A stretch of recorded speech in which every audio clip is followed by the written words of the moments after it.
ఒక మనిషి జీవితంలో సినిమా కష్టాలు ఉంటే జీవితం ఎంత నరకమో చెప్పలేం. ఆడపిల్లగా పుట్టినందుకు ఓ యువతి అనుభవించిన వేదన వర్ణనాతీతం. ఆడదానికి ఆడదే శత్రువు అనడానికి ఇది మరో ఉదాహరణ.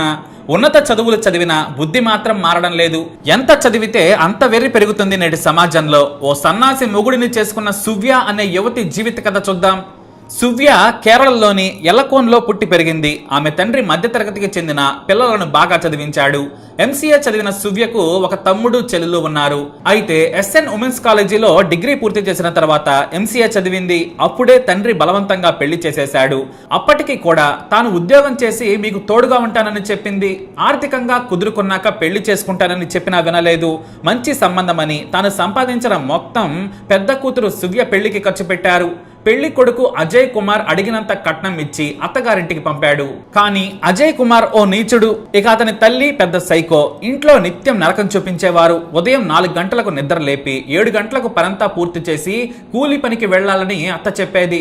తాను ప్రభుత్వ ఉద్యోగం చేస్తాను, నాకు ప్రిపేర్ అయ్యేందుకు టైం కావాలని చెప్పినా అత్త వినలేదు. ఇక తమ మాటకు ఎదురు చెబుతుందని తల్లి చెప్పగానే అజయ్ కుమార్ భార్యను విచక్షణ రహితంగా కొట్టేవాడు. ప్రతి చిన్న విషయానికి అవమానించి అనుమానించి సువ్యను వేధించేవారు. అయినా సరే తన కుటుంబ పరిస్థితిని చూసి సువ్య మౌనంగా కష్టాలను అనుభవించింది.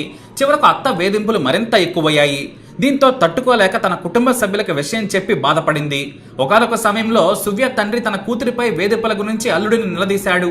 అయినా సరే మరింత వేధింపులు ఎక్కువయ్యాయి. ఈ లోపు సువ్య గర్భవతి కావడంతో పుట్టింటికి వెళ్ళింది. కొడుకు పుట్టిన తర్వాత మళ్లీ అత్తగారింటికి వచ్చింది.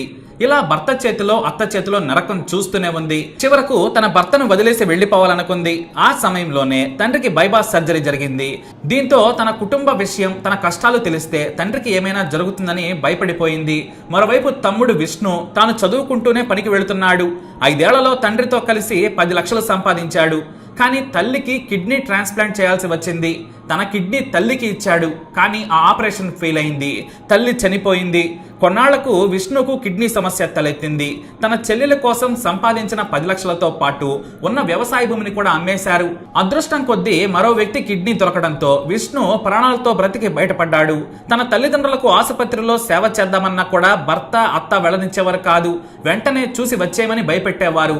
చివరకు తండ్రి తన కూతురును పండక్కు తీసుకొచ్చి ఇంటి దగ్గరే ఉంచుకున్నాడు. కానీ సువ్య భర్త వచ్చి డ్రామాలాడాడు. తన తల్లికి ఇంట్లో పనికి చేత కాకపోవడంతో ఆమె కష్టాలు పడుతుందని తన మామ కాళ్ళ మీద పడి క్షమాపణలను కోరాడు. మరోసారి వేధిస్తే పోలీస్ కేసు పెట్టమని కోరాడు. చుట్టూ ఉన్న బంధువులు కూడా సువ్యను పంపించమని ఒత్తిడి చేయడంతో అజయ్తో పంపించాడు తండ్రి.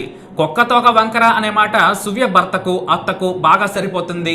భర్త కాస్త తగ్గిన అత్త మాత్రం చెలరేగిపోయేది. అయితే ఈలోపు కష్టపడి కానిస్టేబుల్ ఉద్యోగం సంపాదించింది సువ్య. కానీ నీ మొహానికి ప్రభుత్వ ఉద్యోగం అవసరం లేదు, ఇప్పుడే మాట వినడం లేదు, నువ్వు ఉద్యోగంలో జాయిన్ అయితే మమ్మల్ని లెక్క కూడా చేయవు, పోలీస్ అయ్యి మా మీదనే కేసులు పెడదామనుకుంటున్నావా, నీ మొహానికి ప్రభుత్వ ఉద్యోగం అవసరం లేదని సువ్య అత్త సర్టిఫికెట్లు లాక్కుంది. దీంతో అత్త చెప్పినట్లు కూలి పనికి వెళ్లేది. తన కొడుకును స్కూలుకి పంపి మరీ కూలికి వెళ్ళింది. అయితే ఓ రోజున తాను మరోసారి కానిస్టేబుల్ జాబ్కు వెళ్తానని చెప్పడంతో భర్త అత్త తెల్లవార్లు చావబాదారు. ఆ బాధ తట్టుకోలేకపోయింది. తన స్నేహితురాలు చెప్పిన ధైర్యంతో భర్తను వదిలేసి ఉద్యోగంలో జాయిన్ కమ్మని కోరింది. సర్టిఫికెట్లు నేను తెప్పిస్తాను, పోలీస్ డిపార్ట్మెంట్ లో మా అన్నయ్య ఉన్నాడు, నువ్వు ధైర్యంగా ఆ నరకం నుంచి బయటకు రావాలని చెప్పింది. అయితే తన స్నేహితురాలి మాట విన్నా కూడా 3 రోజులు ఆలస్యం చేసేసింది సువ్య.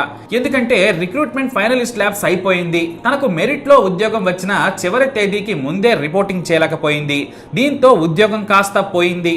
గవర్నమెంట్ జాబు చేయాలన్న తన కోరిక నెరవేరలేదని కుంగిపోయింది. మరోవైపు జీవితాంతం తనకు అత్త భర్త చేతిలో దెబ్బలు తినే ఓపిక లేదని గ్రహించింది.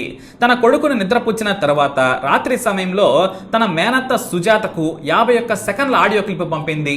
ఆమె ప్రభుత్వ టీచర్. సువ్యకు ఎప్పుడూ తోడుండేది. డబ్బుల విషయంలోనూ తన అన్న కూతురు అని చాలాసార్లు సాయం చేసింది. ఆమెకు చివరిసారిగా ఆడియో క్లిప్ పంపింది సువ్య.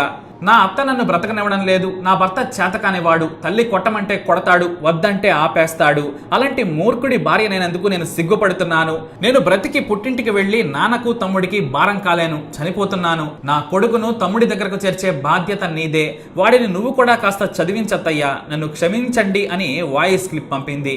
కానీ అర్ధరాత్రి దాటిన తర్వాత ఆ ఆడియో క్లిప్ పంపడంతో అప్పటికే సువ్య అత్త నిద్రపోయింది.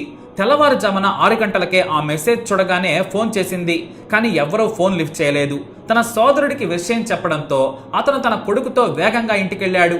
అప్పటికే సువ్య భర్త, అత్త చిన్నారిని తీసుకొని పారిపోయారు. ఉరి వేసుకున్న కూతురును చూసి తల్లడిల్లిపోయాడు తండ్రి. పోలీసులకు సమాచారం ఇవ్వడంతో పోస్టుమార్టంకు పంపి విచారణ చేశారు. వాయిస్ క్లిప్ ఆధారంగా సువ్య భర్త, అత్తను జైలుకు పంపారు. ఇక కూతురు అంత్యక్రియలను తన ఇంటి దగ్గరే చేసుకుని కన్నీటి వీడ్కోలు పలికాడు తండ్రి. చిన్నారిని సువ్య తండ్రికి అప్పగించారు పోలీసులు. అలా ఓ అభాగ్యురాలి జీవితం 34 ఏళ్లకే ముగిసిపోయింది. మరి ఇలాంటి శాడిస్ట్ భర్తని, సైకో అత్తని ఏం చేయాలి? మీ అభిప్రాయాన్ని కమెంట్ ద్వారా తెలియజేయండి. అలాగే ఇలాంటి ఇన్ఫర్మేషన్స్ కోసం వీడియోని లైక్ చేయండి, షేర్ చేయండి, మా ఛానల్ని సబ్స్క్రైబ్ చేసుకోండి.